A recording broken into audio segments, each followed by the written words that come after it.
बिस्मिल्लाहिर्रहमानिर्रहीम। Dear student, अस्सलाम वालेकुम। आज हम करने लगे नाइन्थ क्लास के मैथमेटिक्स के चैप्टर नंबर 9 की एक्सरसाइज 9.4। 9.4 स्टार्ट करने से पहले हम कुछ एक्सप्लेनेशन पढ़ेंगे जो 9.4 में आगे यूज़ होगी।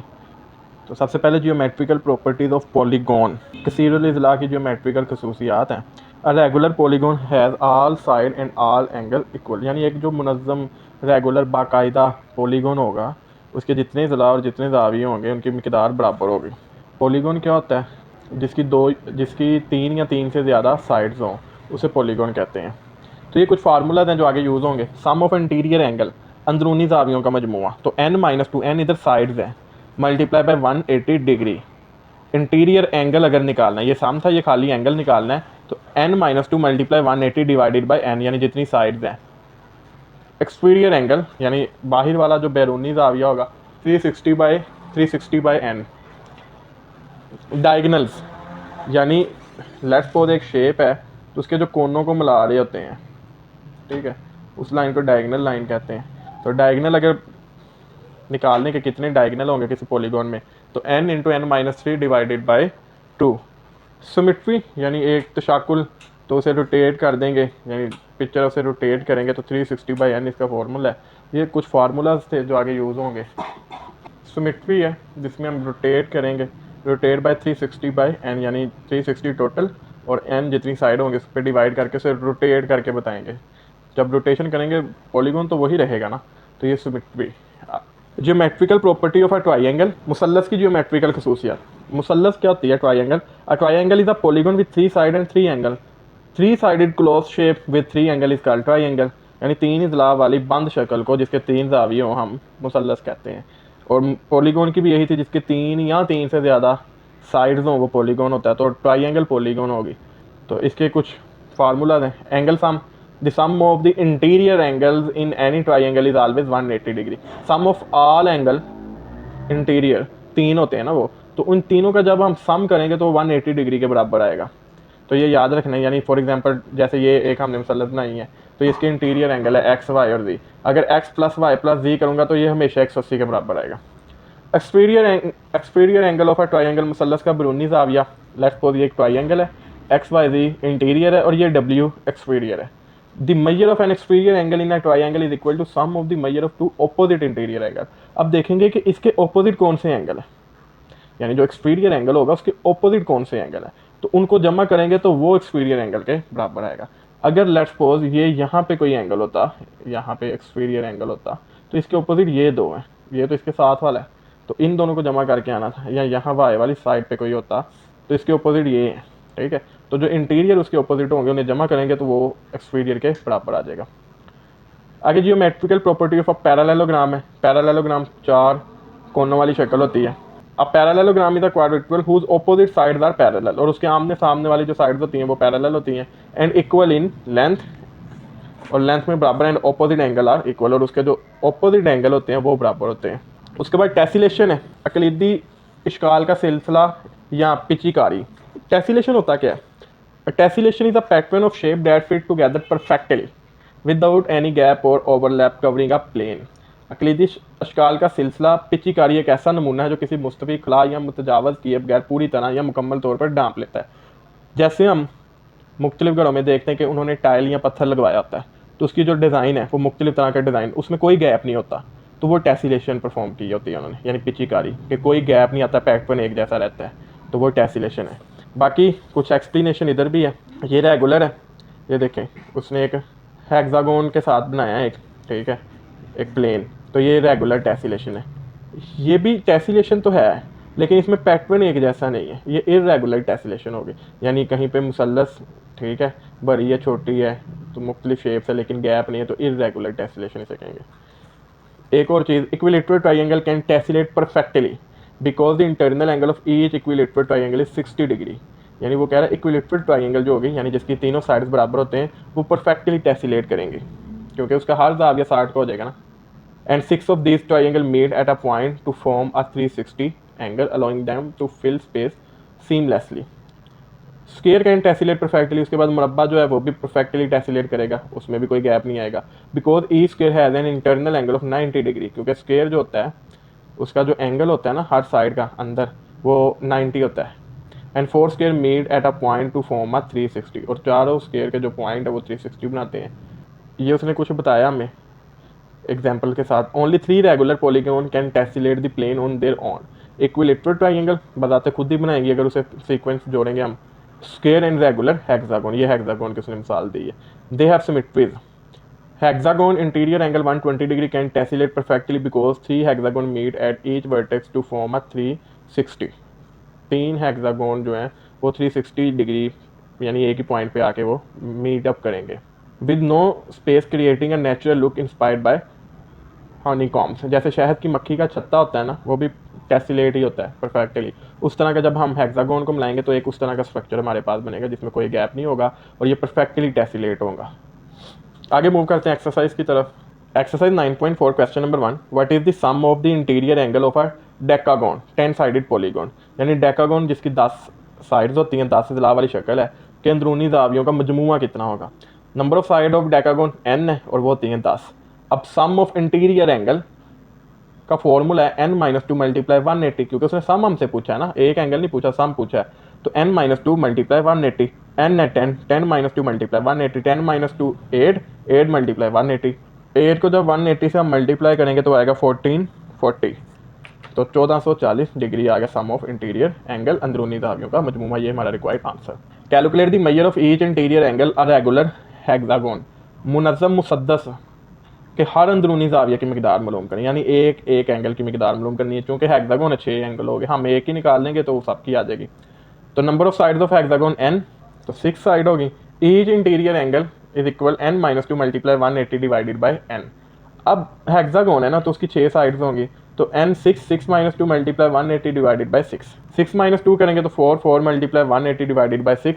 4 और 180 को हम करेंगे मल्टीप्लाई तो वो आएगा 720 डिवाइडेड बाई 6, और इसे 6 पे कर देंगे डिवाइड, तो यह है 120। तो each interior angle is equal 120 degree, हर एक जाविया 120 डिग्री के बराबर होगा। ये रिक्वायर्ड आंसर।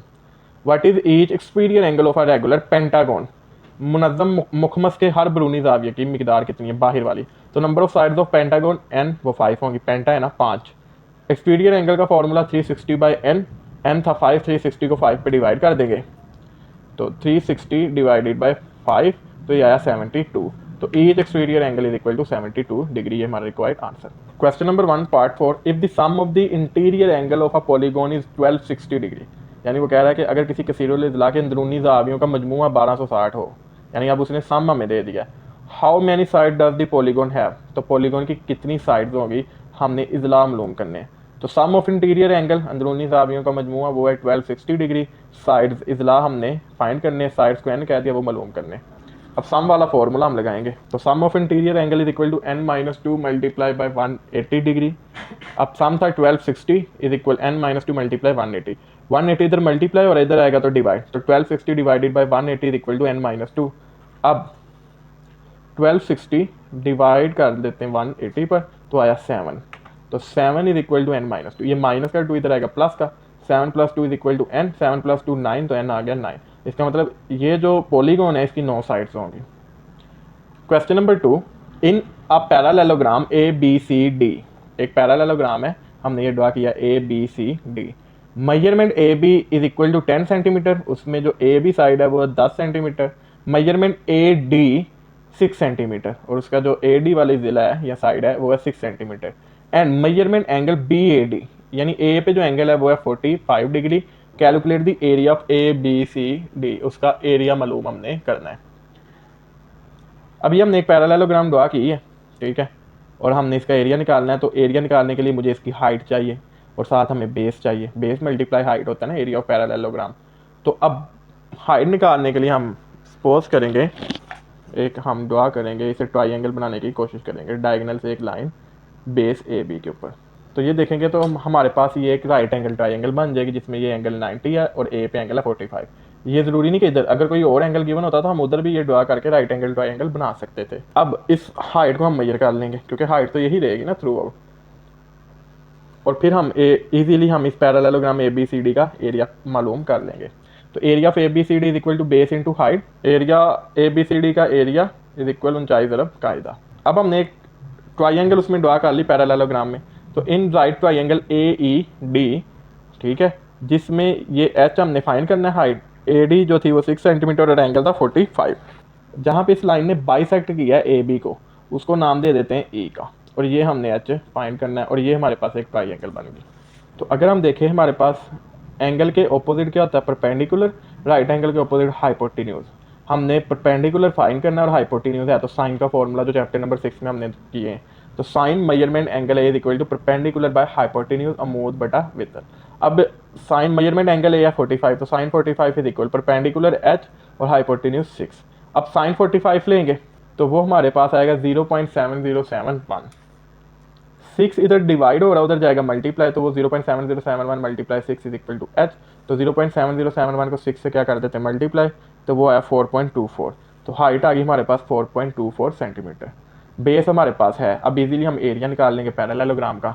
तो area of ABCD is equal to base multiply by height, base measurement AB और हाइट मेजरमेंट DE।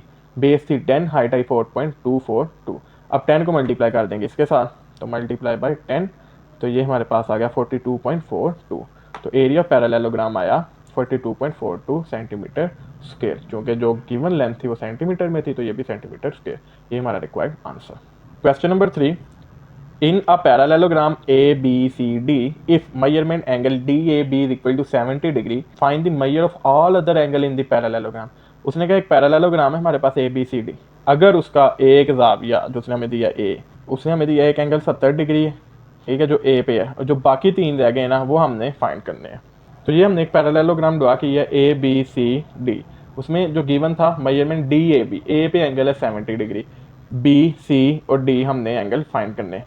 अब मेजरमेंट एंगल ए और मेजरमेंट एंगल सी बराबर होंगे। जियोमेट्रिकल प्रॉपर्टीज में हमने पढ़ा है कि पैरेललोग्राम के ऑपोजिट एंगल इक्वल होते हैं, तो लिहाजा मेजरमेंट एंगल ए 70 है ना, तो मेजरमेंट एंगल सी भी क्या होगा 70, क्योंकि ये दोनों क्या हैं ऑपोजिट है। तो मेजरमेंट एंगल सी आ गया 70 degree because they are opposite to each other. Now measurement angle A plus measurement angle D is equal to 180, क्योंकि ये एडजस्टेंट एंगल है, मुतसल्ला ज़ाविये, और एडजस्टेंट एंगल आर सप्लीमेंट्री, और सप्लीमेंट्री वो होता है जिन्हें जमा करने से 180 डिग्री आए, क्योंकि टोटल सम तो 360 होगा ना, तो ये एडजस्टेंट एंगल हो गए, इनको सम करने से वो 180 के बराबर आएगा। नाउ अब measurement angle A plus measurement angle D is equal to 180, because angle A और एंगल डी एडजस्टेंट एंगल है, मुतसल्ला ज़ावी हैं, और एडजस्टेंट एंगल जो होते हैं वो सप्लीमेंट्री होते हैं। सप्लीमेंट्री एंगल वो होते हैं जिनको सम करने से 180 डिग्री आए। अब वैसे भी जो पैरेललोग्राम उसके जितने एंगल होंगे उसका सम तो 360 होगा, तो ये एक साइड के जो होंगे इन्हें जमा करने से 180, एक साइड के जमा करने से 180, टोटल 360 हो गया। तो लिहाजा एंगल ए 70 और उसका एडजस्टेंट एंगल क्या है D, तो 70 plus measurement angle D is equal to 180। Plus का 70 इधर आएगा माइनस का, तो मेजरमेंट एंगल D आ गया 180 माइनस 70। 180 में से 70 माइनस करेंगे तो 110 आएगा, तो एंगल D आ गया 110 डिग्री। अब एंगल D और एंगल B ये ऑपोजिट है ना एक दूसरे के, तो लिहाजा ऑपोजिट एंगल क्या होते हैं पैरेललोग्राम में इक्वल होते हैं। तो measurement angle D is equal to measurement angle B, opposite angle है। अब एंगल बी हमने फाइंड करना था, एंगल डी आया था 110, तो एंगल बी भी आ गया 110 डिग्री। तो measurement angle B 110, measurement angle C 70 और मेजरमेंट एंगल डी 110। तो ये हमारा required answer. Question number 4, a shape is created by cutting a square in half diagonally and then attaching a right angle triangle to the hypotenuse of each half। वो कह रहे हैं एक मुरब्बा शक्ल को वितर की तरफ दो आधे हिस्सों में काट कर कायमा ज़ाविया मुसलसलों में से हर एक के वितर की दूसरे वितर से जोड़कर एक नई शक्ल बनाई गई है। Explain why this shape can tessellate and calculate the interior angle of the new shape. वजाहत करें कि ये शक्ल क्यों अकलीदसी नमूना है और इस नई शक्ल का अंदरूनी ज़ाविया मालूम करें। तो एक स्क्वायर को हमने डायगनली कट करना है ना, तो सबसे पहले टेका स्क्वायर एक मुरब्बा लें, ये एक स्क्वायर हमने लिया है, और स्क्वायर में हर साइड 90 होती है, और जो साइड्स स्क्वायर में हर एंगल 90 होता है और साइड्स आपस में बराबर होती हैं। कट द स्क्वायर डायगनली, जो उसने हमें क्वेश्चन में कहा था कि डायगनली कट करें। Cut the square diagonally into 2 right angle triangle. अब स्क्वायर को डायगनली कट करेंगे, जब डायगनली कट करेंगे तो ये जब मैं डायगनली लाइन गुजारूंगा तो ये जो 90 ये हाफ में चला जाएगा, डायगनली कट कर रहा ना, 45 ऊपर 45 नीचे, ये भी 45 ऊपर 45 नीचे, और ये 90 वैसे रहेगा। तो जब डायगनली कट करेंगे तो दो ट्रायंगल बन जाएंगे, 45 45 90 की, ठीक है। अब ये दो राइट एंगल ट्रायंगल हमारे पास बन गई। 90 45 45 45 45 और 90 की दो राइट एंगल ट्रायंगल बन गए। मुरब्बा को तिरछा काटकर दो कायमा जाविया मुसल्लत में। फिर उसने कहा था उनके जो हाइपोटेन्यूज है उन्हें अटैच करो, तो attach hypotenuse of these right angle triangle we will get a shape of kite. अगर उनके हाइपोटेन्यूज को मैं अटैच करूं तो जैसे ये हमने ड्रा करने की कोशिश की है, ये ब्लैक से उसे रिप्रेजेंट किया है कि ये दो हाइपोटेन्यूज हमने अटैच किए हैं, तो ये काइट की फॉर्म बन रही है। ऐसे भी हम इसे बना सकते हैं, ये राइट एंगल ट्रायंगल है ना जिसमें ये एक हाइपोटेन्यूज है, ये दूसरी का। ठीक है, इन कायमा जाविया मुसल्सलों के वितर को आपस में जोड़ें तो हमें एक पतंग की शक्ल मिलेगी। This shape can tessellate because the side of shape align exactly due to congruence of the triangle. अब ये टेसिलेट करेगी क्यों? क्योंकि जो मुसल्लस है ना वो मुतमासिल हैं, यानी कॉन्ग्रुएंट हैं, उनके एंगल भी बराबर हैं, तो वो एक ही अलाइनमेंट में आ जाएंगे, बिल्कुल सीधी आ जाएंगे, तो वो बार बार जुड़ती जाएंगी और एक परफेक्ट शेप बना देंगे हमारे पास। तो ये शक्ल पिचिकारी है क्योंकि मुसल्सलों के मुतमासिल होने की वजह से इस शक्ल के खिलाफ बिल्कुल सीध में आ जाते हैं। तो ये था पहले पार्ट का आंसर। फिर उसने कहा था इंटीरियर एंगल बताएं, तो इंटीरियर एंगल बराबर होते हैं -2 मल्टीप्लाई 180। स्क्वायर था, स्क्वायर की 4 साइड होती हैं, 4 - 2 मल्टीप्लाई 180, 4 - 2 करेंगे 2 आएगा, 2 मल्टीप्लाई 180 तो आ गया 360 डिग्री जो हमारा required answer. Question number 5, a tessellation is created bye repeatedly reflecting a basic shape. बुनियादी इश्काल को बार बार जोड़कर एक कलीदसी नमूना बनाया गया है। The basic shape is right angle triangle with side of length 3 4 and 5 units. जो बुनियादी शक्ल है ना वो एक कायमा जाविया मुसल्लस है जिसके ज़िला की मिकदार 3 4 और 5 है। The minimum number of reflection need to create a tessellation that cover a square with an area of 3600 square unit. तो कितनी दफ़ा उसको हम रोटेट करेंगे, ठीक है, इसी पैटर्न को रिफ्लेक्ट करेंगे कि वो हमारे पास 3600 स्क्वायर यूनिट का एक स्क्वायर को कवर कर सके। तो ये फाइंड करना हमने कि कितनी दफ़ा हम उसे रिफ्लेक्ट करेंगे। As given lengths are 3 4 and 5। जो क्वेश्चन में उसने दी थी कि 3 लेंथ है, 3 4 और 5 की, तो हम एक और साथ उसने कहा था राइट एंगल ट्रायंगल बन रही है, तो हम एक राइट एंगल ट्रायंगल ड्रा कर लेते हैं। और हमें पता है जो हाइपोटेन्यूज होता है ना उसकी साइड सबसे ज़्यादा होती है, क्योंकि हाइपोटेन्यूज का square is equal to base square plus perpendicular square. ठीक है, तो हाइपोटेन्यूज बड़ा होगा तो 5 आ गया, हाइपोटेन्यूज बेस 3 रख लिया, 4 परपेंडिकुलर को 3 रख लिया, 4 वो आपकी मर्जी, तो बेस हमने 3 रख ली, परपेंडिकुलर 4। अब एरिया कवर कितना करना है, 3600 square unit area of tessellation है ये। अब सबसे पहले तो हम ट्राइंगल के एरिया निकालेंगे ना, क्योंकि ये लगनी है इस 3600 स्क्वायर यूनिट के एरिया में, ये ट्राइंगल लगनी है। तो area of triangle 1/2 multiply base into height. Base है हमारे पास 3 और हाइट है 4। अब 2 1 दा 2 2 दा 4 2 3 दा 6, तो एरिया ऑफ ट्राइंगल आ गया 6 सेंटीमीटर। अब नंबर ऑफ रिफ्लेक्शन हमने मालूम करनी ना, कितनी दफ़ा ये हम लगाएंगे। तो total area divided by area of triangle, total area था 3600, एरिया ऑफ ट्राइंगल है 6, 3600 को 6 पे डिवाइड करेंगे तो आएगा 600, तो नंबर ऑफ रिफ्लेक्शन आ गया 600, यानी 600 टाइल, अगर ये कोई टाइल है तो 600 टाइल लगेगी इस 3600 स्क्वायर यूनिट को कंप्लीट करने के लिए। ये हमारा required answer. Question number 6, a tessellation is creating question number 6, a tessellation is created using regular hexagon.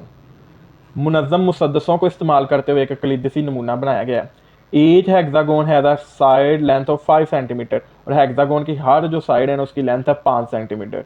Find the total area of tessellation if it consist of 25 hexagons and total parameter of the outer edge of the tessellation assuming it's a perfect hexagon। इस line को आपने याद रखना है, assuming it's a perfect hexagon। अगर इस अकलीदसी नमूना 25 मुसद्दसों पर मुश्तमिल हो तो इसका रकबा मालूम करें, यानी वो जो हमारे पास हेक्सागोन है वो 25 है, अब उसका एरिया निकालना है 25 का। और फ़र्ज़ करें ये अकलीदसी नमूना मुकम्मल मुसद्दस है तो इसके बरूनी किनारे का अहाता मालूम करें। तो सॉल्व करते हैं। Length of one side of hexagon है 5 सेंटीमीटर, तो लेट कर लिया length of one side of hexagon S है और वो कितना है 5 सेंटीमीटर। अब एरिया ऑफ हेक्सागोन निकालना है, तो एरिया का फार्मूला उसने हमें पीछे एग्जाम्पल्स में बताया है, ये लिखा है एरिया ऑफ हेक्सागोन होता है 6 × 3/4 मल्टीप्लाई बाय एस स्क्वायर। ठीक है, यहाँ ये थोड़ा सा कैंसिल कर लें तो 3√3/2 एस स्क्वायर। ठीक है, तो ये होता है एरिया ऑफ हेक्सागोन। तो एरिया ऑफ हेक्सागोन आ गया 3√3/2 multiply by S square. S है 5, तो 5 का स्क्वायर 25। अब 25 को 3 से करेंगे तो 75 × 3√3/2, क्योंकि ये रकम से होगी ना, अंडर रूट से तो नहीं होगी, तो 3 × 25 75 × √3/2। अब इसे सॉल्व कर लेते हैं, 75√3। ठीक है, तो ये हमारे पास आएगा 129.90, तो 129.90 डिवाइड बाई 2 इसे फिर डिवाइड करेंगे हम 2 के साथ, तो वो आएगा 64.95। तो एरिया ऑफ अ हेक्सागोन, एक हेक्सागोन का एरिया आ गया 64.95 सेंटीमीटर स्क्वायर। अब उसने क्वेश्चन में हमें कहा था कि हमने 25 हेक्सागोन का एरिया निकालना है।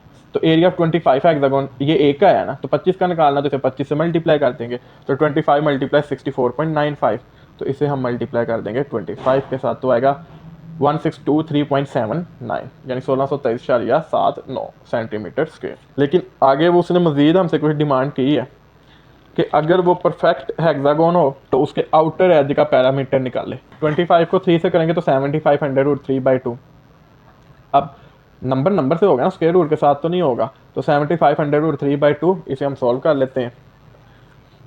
7500√3 हम लेंगे तो आएगा 129.90। इसे 2 पे हमने क्या करना है, डिवाइड, तो डिवाइड बाई 2, तो ये आ गया हमारे पास 64.95 सेंटीमीटर स्क्वायर। तो ये एरिया ऑफ अ हेक्सागोन, एक हेक्सागोन का एरिया है। हमें उसने क्वेश्चन में कहा था 25 हेक्सागोन का एरिया निकालना है 25 का। तो area of 25 hexagon is equal 25 multiply 64.95, ये एक का है ना, 25 का निकालना, तो इसे 25 से क्या कर देंगे, मल्टीप्लाई, तो वो आएगा 1623.79। तो 1623.79 सेंटीमीटर स्क्वायर, 1623.79। तो ये एरिया आ गया 25 हेक्सागोन का। लेकिन फिर उसने हमें क्वेश्चन में कहा था कि अगर परफेक्ट हो हेक्सागोन, ठीक है, तो उसके जो आउटर एज है उसका जो पैरामीटर है वो निकालना हमने। तो एरिया ऑफ 25 हेक्सागोन आ गया ये 1623.79, यानी 8 के बराबर आ गया सेंटीमीटर स्क्वायर। अब हम इधर से, क्योंकि उसने कहा परफेक्ट है, तो इसकी साइड निकालेंगे अब हम कि एक साइड कितनी, वैसे उसने हमें 5 दी है, ठीक है, लेकिन हम उसकी आउटर एज निकालना है, तो अब हम साइड निकालेंगे। एरिया ऑफ हेक्सागोन बराबर होता है 303/2 multiply S square. Area of hexagon कितना है, 1623.8, 1623.8 बराबर है 303/2 मल्टीप्लाई एस के। इसको हम सोल्व करते हैं 303/2, तो 303 डिवाइडेड बाई 2, तो ये आ गया 2.5980, 2.5980 मल्टीप्लाई एस के। ये इधर मल्टीप्लाई और इधर आएगा डिवाइड, तो 1623.8 डिवाइड बाई, यानी 2.5980। जब इन दोनों को डिवाइड करेंगे तो आएगा 625.000। तो एस स्क्वायर आ गया 625। हमें खाली साइड चाहिए, taking square root on both side, दोनों तरफ जजर ले लेंगे हम, ठीक है। तो जब इसका हम जजर लेंगे तो वो आएगा 25.0। तो एस आ गया 25 सेंटीमीटर, साइड आ गई उसकी हेक्सागोन की। अब हमने पैरामीटर निकालना है ना, तो हेक्सागोन की कितनी साइड्स होती हैं, 6। तो हम एक साइड 25 के बराबर आई, तो 25 मल्टीप्लाई 6 कर देंगे, तो 25 मल्टीप्लाई बाई 6, तो यह है 150। तो पैरामीटर ऑफ हेक्सागोन आ गया 150 सेंटीमीटर। ये तब है जब वो एक परफेक्ट हेक्सागोन, यानी एक हेक्सागोन के, लेट्स सपोज ये हेक्सागोन है, 6 कोनों वाली शक्ल, और उसके अंदर 25 हमने हेक्सागोन ड्रा किए हैं, ठीक है, 25 हेक्सागोन ड्रा किए हैं। अब ये जो 25 इसके अंदर हमने ड्रा किए ना, अब ये जो बड़ी हेक्सागोन है ये परफेक्ट है, उसने कहा ये परफेक्ट है, इसका हमने आउटर एज निकालना था, ठीक है ना। यानी ये परफेक्ट बड़ी हेक्सागोन है, उसके अंदर छोटे 25 हेक्सागोन है जो आपस में टेसिलेट कर रहे हैं, यानी शक्ल बना रहे हैं जिनमें कोई गैप नहीं है, ठीक है। अब ये जो बड़ी हेक्सागोन है ना, इसका हमने निकालना था पैरामीटर। तो इसकी एक साइड आई 25 सेंटीमीटर, तो इसकी 6 साइड होती है ना, तो वो आ गया 150 सेंटीमीटर। ये तब है जब ये परफेक्ट हेक्सागोन है। और अगर ये परफेक्ट का लफ्ज़ ना इस्तेमाल करता, खाली हेक्सागोन का इस्तेमाल करता, तो फिर बुक का आंसर आना था जैसे बुक पे है, लेकिन बुक पे ये आंसर नहीं है 150। लेकिन क्वेश्चन में उसने परफेक्ट का लफ्ज़ इस्तेमाल किया, तो ये आंसर करेक्ट है। अगर वो परफेक्ट का लफ्ज़ इस्तेमाल ना करता तो ये हेक्सागोन बने हमारे पास, और ये ऑलमोस्ट बने 23, 1 2 3 4 5 6 7 8 9 10 11 12 13 14 15 16 17 18 19 20 21 22 23। अब ये 23 हमारे पास हेक्सागोन बने हैं, लेकिन ये एक परफेक्ट हेक्सागोन के अंदर नहीं बने, ठीक है। अगर हम खुद ये 25 पूरे कर लें, ये 24 हो गया और ये 25, तो जब ये 25 पूरे होंगे तो ये n हो जाएगा 38, यानी ये जो साइड्स हैं इसकी, इन 25 की वो हो जाएंगी 38। अब ए की कितनी थी, 5, तो 38 को 5 से मल्टीप्लाई करेंगे तो 190, फिर बुक वाला आ जाएगा if it is not perfect hexagon, अगर वो परफेक्ट हेक्सागोन के अंदर नहीं है।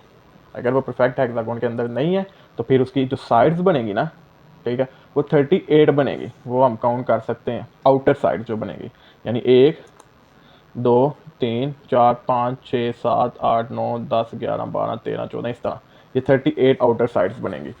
तो 38 आया, और एक साइड कितनी थी, 5 जो क्वेश्चन में गिवन था, तो 38 को 5 से करेंगे तो 190 सेंटीमीटर आ जाएगा। तो फिर आएगा, लेकिन उसके लिए शर्त है कि ये परफेक्ट ना हो। अगर परफेक्ट होगा तो फिर ये लगेगा, जो क्वेश्चन के मुताबिक करेक्ट आंसर है। आगे मूव करते हैं क्वेश्चन नंबर 7 की तरफ। A rectangular floor is 12 metre by 15 metre. एक मुस्ततीली फर्श है जो 15 बाय 12 का है, 12 मीटर बाय 15 मीटर का है। How many square tile each 1 metre by 1 metre are needed to cover the floor. अगर उस फर्श पे 1 बाय 1 मीटर की स्क्वेयर टाइल लगाई जाए तो कितनी टाइलें लगेंगी उस फ्लोर को कवर करने के लिए।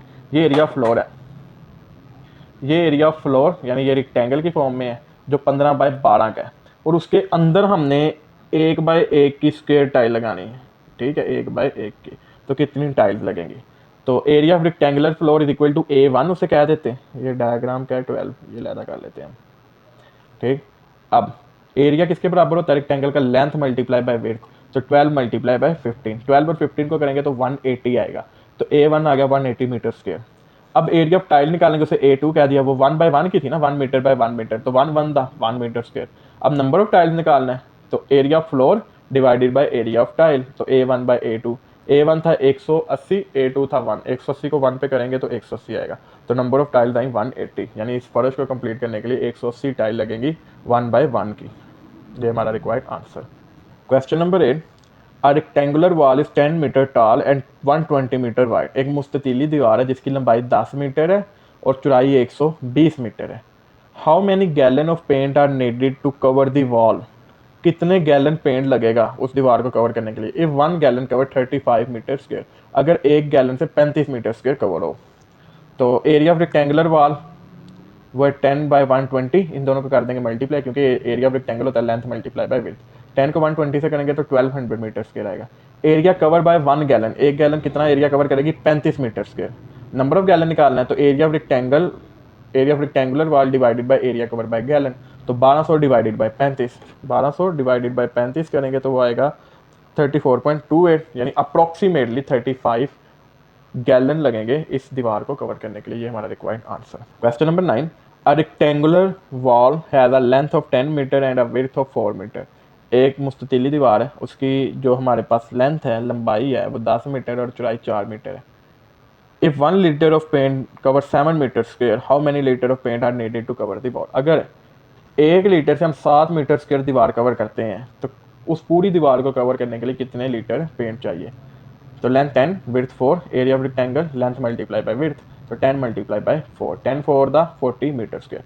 1 litre cover area 7 metre square, तो नंबर ऑफ लीटर निकालना है, तो area of rectangular wall divided by 1 litre cover area, तो 40 bye 7।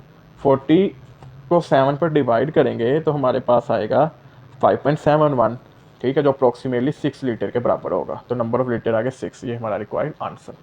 Question number 10. A window has a trapezoidal shape with parallel side of 3 meter and 1.5 meter and a height of 2 meter. Find the area of window. एक जुजनका शक्ल की खिड़की जिसके मतवाजी ज़िला की लंबाइयाँ 3 metre और 1.5 metre, यानी जो पैरेलल साइड में, एक 3 मीटर की और एक 1.5 मीटर की है, और उसकी जो ऊंचाई हाइट है ना वो है 2 मीटर।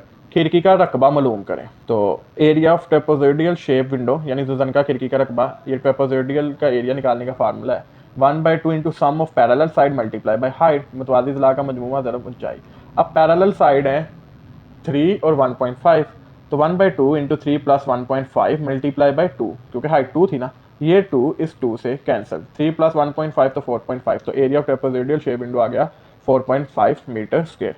उम्मीद है आपको एक्सरसाइज 9.4 की समझ आई होगी। अगर किसी क्वेश्चन में कोई मसला हो तो आप कमेंट कर सकते हैं। आपके सुनने का शुक्रिया। अल्लाह हाफिज़।